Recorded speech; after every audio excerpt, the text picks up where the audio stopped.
هذه الليلة القاسم على فراش الموت، وكانت عنده بنت طفلة صغيرة.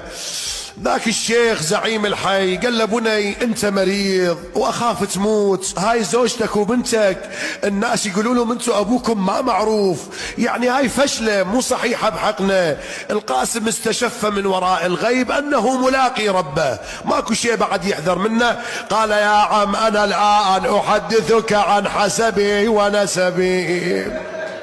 يا عم اتعرف الامام موسى بن جعفر؟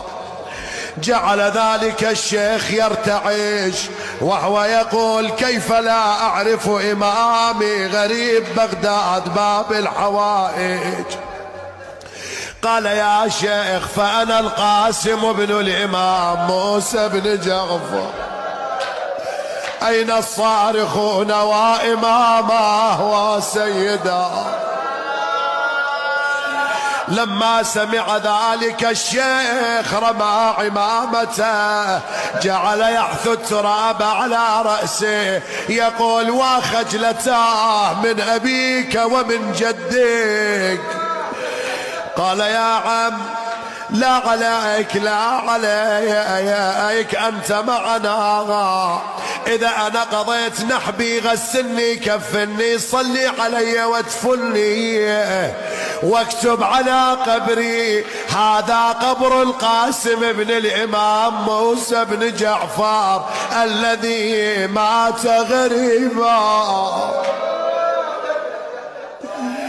سيدي يا باب الحوائج يا موسى بن جعفر، انت غريب وابنك غريب وشيعتك قلوبهم محترقة.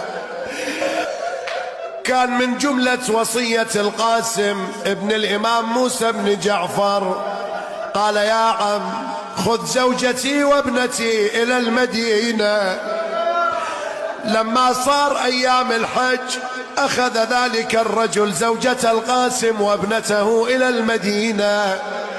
وصلوا إلى دار بني هاشم، ذيك الدار اللي ما بيها رجال كلهم قتلوا.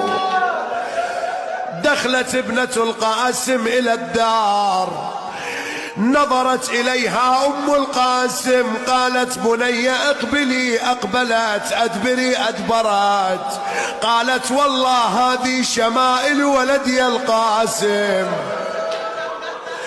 عاد دخل ذاك الرجل الكبير قص لهم الخبر المتقدم. أم القاسم بمجرد أن سمعت بموت ولدها